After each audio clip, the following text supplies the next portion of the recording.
Vtuber is a harsh market. With seemingly low amounts of customers, almost non-existent real-life recognizability, it seems like it would be hard to have a living here. However, there's still a lot of new Vtubers who want to try to get a name for themselves. In fact, there's more than 2,000 Vtubers currently in the site, with some claims to have more than 8,000. In such an apparently niche market, some may wonder, how can one stand out and gain attraction at all? Upon browsing the list of Vtubers, there's this one channel that gains my attraction.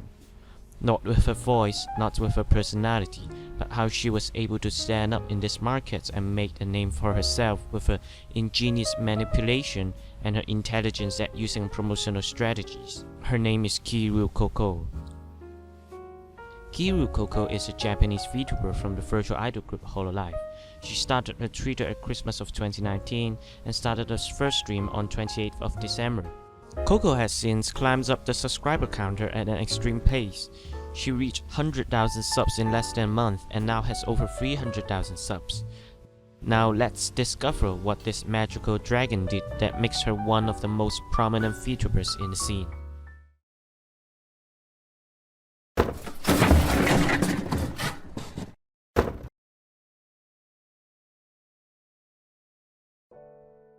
American Marketing Association defines that marketing is the activity, set of institutions and processes for creating, communicating, delivering, and exchanging offerings that have value for customers, clients, partners, and society at large. To put it simply, marketing is how you create and or sell something to other customers or companies to benefit from it. Marketing is a deep topic, with various strategies occurring just for the sole purpose of selling better. There are different strategies used for different sectors of different industries, but one particular tactic is used a lot in the VTuber scene, and that is hako oshi, or box pushing. Box pushing derives from the Japanese idol culture, where people called an idol group a box or hako, and people who liked and or promote an idol is called oshi, literally translated to push or pusher. Combining two words together, you get box pusher, which means being a fan of an entire idol group. The definition, however, is slightly altered in the VTuber scene, where instead of fans pushing for the whole team, it's the VTuber itself promoting the whole group. Kiryu Coco utilizes this tactic a lot in her videos and streams. For example, there's her Asakoko stream, a stable show of her channel. In this show, she reports news from other channels from Hololive, often with comedic comments. She also includes side shows for her Asakoko stream, for example, commercial as mini opera and informational corners such as Korone no Urashakai Goza, often inviting different Hololive members to join, which can act as chunking for the audience. The show's target audience is clearly Japanese labormen or shachiku, as the show is set at 6 AM every working day, which makes sense since working adults have the most chance of sponsoring the channel. A show at such early times can also fill in the gap where most VTubers won't be streaming at. This show's view count has been booming since the start, and is constantly one of the most viewed streams on Coco's channel. This show acts as a link to other members, which in turn not only can boost other members' subscriber counts, but also gain subscribers from other channels, achieving mutual benefits. An example who has gained benefits from Asakoko is definitely Watame. Watame has a regular appearance in Asakoko, often appearing in side shows, and recently became Asakoko's Viewership. Watame also sets up a new show called Watame no Uta, aired 15 minutes beforehand, aimed to be a buffer before viewing Asakoko. Looking at the charts, Watame's subscriber trend goes very similar to Coco's trend, but with vastly different channel view counts. This means Asakoko's success brings Watame very close to Coco and is often introduced together. Another example would be the search trends. Looking at the trends, Coco is often searched with other members from Hololive such as Pecola, Kanata, Miko, etc. As a member of an already established VTuber group, Coco utilizes her resources and links to other already popular members of the group to create a symbiotic effect, where people within the same group tie together under some mutual benefit mechanism and develop together. One interesting trait about this tactic is that it always generates more, compared to the war power combined by all individual units. The reason why this occurs can be explained by the following. First, core capabilities from the main unit is being imported into other units, which makes other units have an increase in capability. We will elaborate on this later. Second, group operations have casted off the limitations of individual operations. Business and ownership diversification from a group can expand the scope of operations. Last, the effect has stimulated individual units' enthusiasm for competition and their spirits of innovation, which makes everybody work together to achieve higher goals. A real-life example would be the English Can Vanish Laboratory. It uses a similar tactic, which makes it one of the most Nobel Prize winners-packed laboratories. Such tactic is also a child of web marketing optimization, where resources are distributed accordingly, with different groups of target audience to achieve the effects of 1 + 1 larger than 2.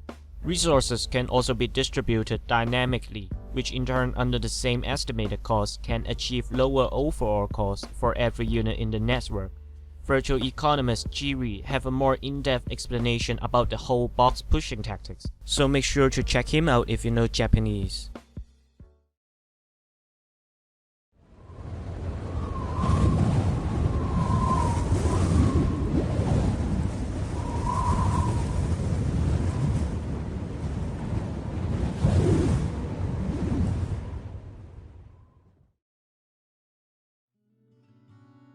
Vtuber in general is still very much a Japanese thing, as most of the Vtubers on the site are either Japanese or Japanese speaking.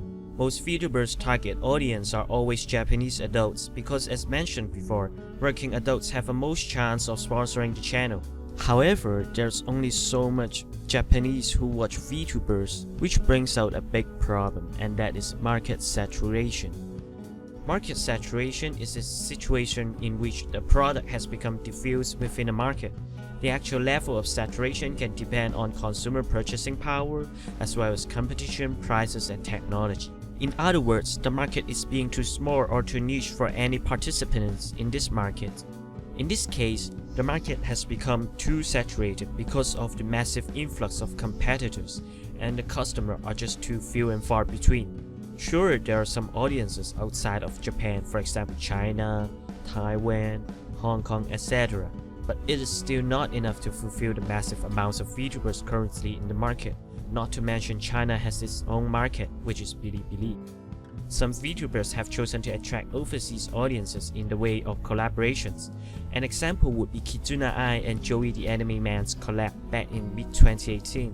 Which turns out to be pretty okay for both channels, but Kizuna Ai herself already was one of the most popular VTuber at the time, so there's not very much to talk about.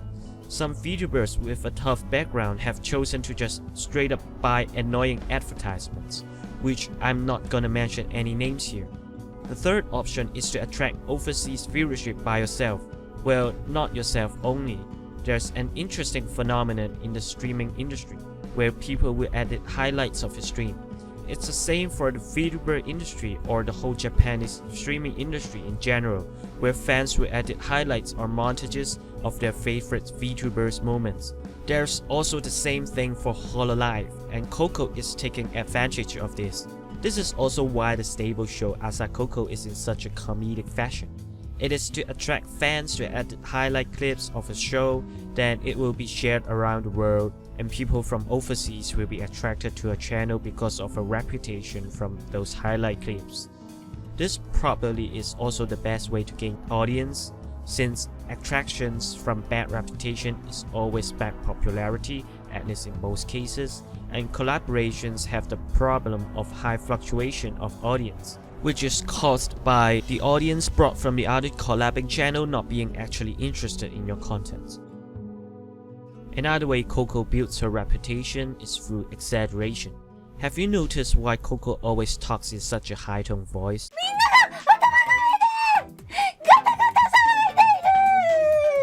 Although Coco most likely already has a high-tone voice, this can also act as an over-exaggeration of emotions. Coco knows this and she seems to exaggerate over lots of things, in both YouTube and Twitter. For example, in her various playthroughs of games, she seems to always scream into a lot of things.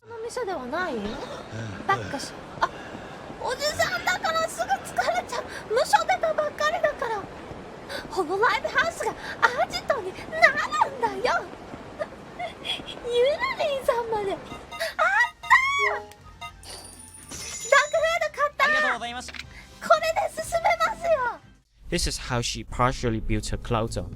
This is also the tried and true method of being successful in YouTube or in social media in general. Fortunately, Coco does not do this often. She knows her limits and when she should stop, as overly exaggerated reactions will only cause hate, and it also makes you a clown. This leads to my third point, creating the channel's personality traits, or rather, how to brand yourself out of nothing.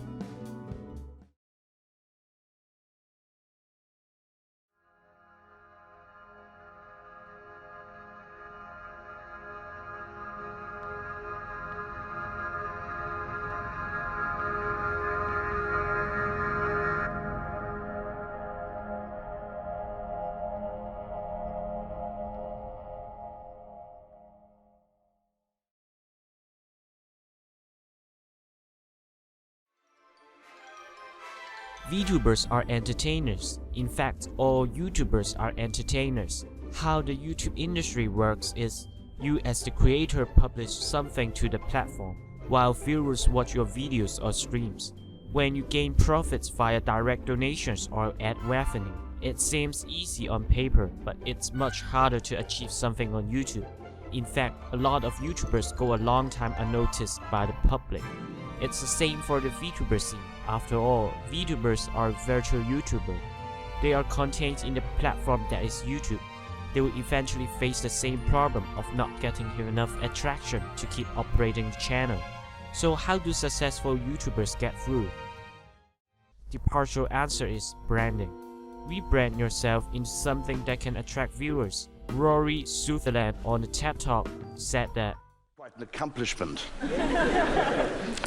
But actually, the power to rebrand things, to understand that actually our experiences, costs, things, don't actually much depend on what they really are, but on how we view them, I genuinely think can't be overstated. There's an experiment, I think. A perfect example is still the Coco news. The show literally rebrands the whole channel into something else, from a normal VTuber channel into a comedic channel, in a good way, don't get me wrong, with a hint of information.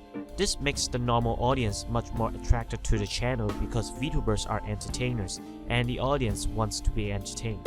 The Coco show brings the most entertainment value into one 30-minute streaming section. This is such a stable and powerful show, I can't overstate it. It is literally the most genius show in the whole Vtubers. This show also helps rebrand other members' personality traits through so-called news report. As I mentioned in the first part, core capabilities from the main units being imported into other units, which makes other units have an increased capability. In this case, it is how the Coco show gives new personality traits for other channels, making them more diverse, having more traits to play with. A solid example would be Watame, from a homeless little ship to the done nothing wrong Watame, all thanks to Coco's ability to harness Watame's bad internet into one of the most hilarious things that happened. On the other hand, establishing clear branding for your channel is also one of the most important things to success. Rory on the same TED Talk suggested that human decision making is consideration of technology, psychology, and economics. Companies or brands, when promoting themselves, tend to leave out one thing. In most cases, they leave out the psychology part. An example would be early Hoshimachi Suisei, which she debuted as an artist who can sing, draw, and play games. Although diversity is good, people sometimes assume things that are focused on one functionality are professionals in that area. This is how Google gains its reputation, not through competing with other search engines about how many functions it has, but how well it searches. Everybody else at the time of Google, more or less, was trying to be a portal. Yes, there's a search function, but you also have weather, sports scores, bits of news. Google understood that if you're just a search engine, people assume you're a very, very good search engine. When time goes by, people start to relate the term Google with search engines, and hence this is partially how Google became one of the biggest companies in the world. Let's go back to Sui-chan. We know that she is very good at a lot of things, and she even admits it in one of her streams. 面接とかしてみるんだけど、言われるんですよ。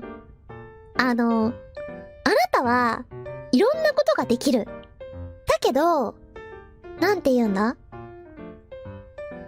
例えばこの事務所に入るってなったら、あなたが動画とか作らなくてもいいし、あなたが絵とかを描く必要はないし、だから、いろんな人がサポートしてくれるから、器用貧乏だと、何かに突出してる人には負けてしまいますと、言われるんです。なので、私は、今までも器用貧乏が理由で落ちたことも何度もありましたね。This is how the public views some of the brandings. Jack of all trades but master of none, no matter how good you did on everything. Sui-chan is an interesting topic to talk about, but I won't be elaborating too much here, knowing the needed information is enough. At this point you may ask, but you just said that Asa Coco's show is giving other channels new traits. Didn't it kinda contradicts what you said? What differentiates Asa Coco's personality promotion from other channels is that Asa Coco creates or enhances personality traits based on their already existing personalities. This is like a Lego, where Coco is just putting new Lego blocks on already existing Legos, which is fundamentally different from building Legos from the scratch. An example would be Shion, as she appears more and more on Asa Coco news. Her subscribers grow much larger. In fact, if we take a look at Shion's subscriber trend, we can see that how much Shion's growth starts from the rollout of Asa Coco, which clearly shows power of Coco and her show's rebranding skills. This leads to our final topic, how Coco's guidance to the group towards a new level of diversity has shaken the whole Vtuber scene.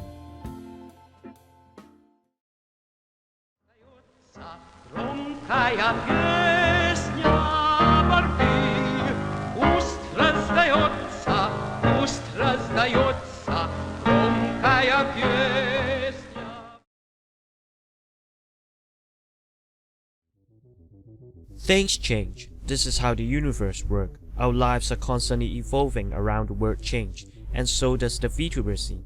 The Vtuber scene changes a lot. You can't just stick to something for a long time and be famous.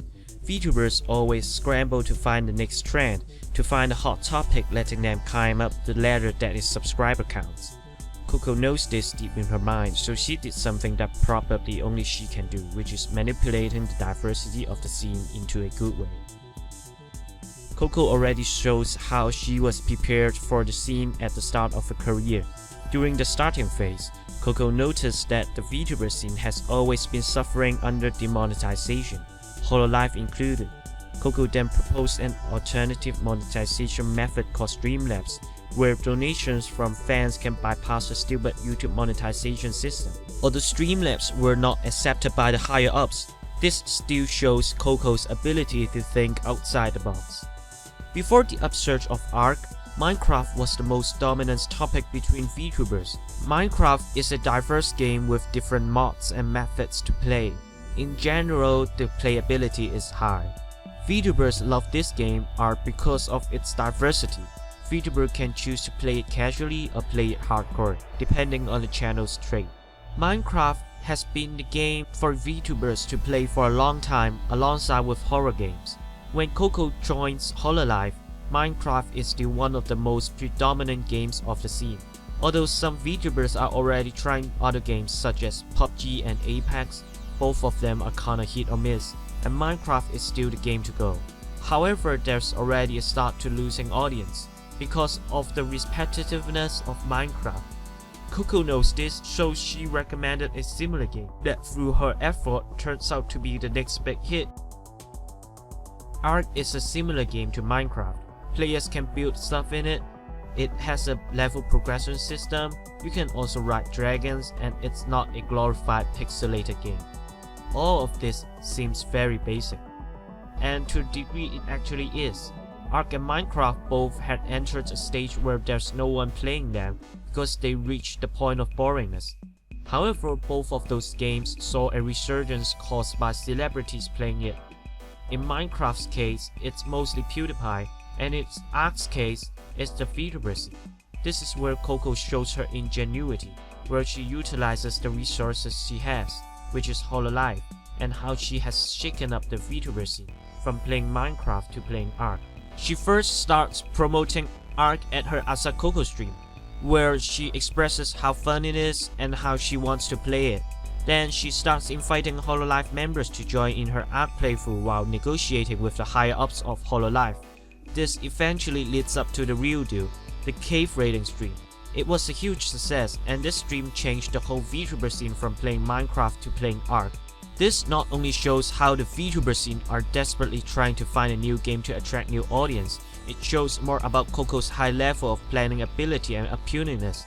The fact that she knows the VTuber scene eagerly needs a change, has chosen a game that she knows it will be a banger, and the fact that she successfully lead the whole Hololive team and even the whole VTuber scene into a new path, to a more diverse environment. All of this shows how Coco is a genius, where she has the ability to manipulate the scene to where she knows is the best to her group or to the whole industry.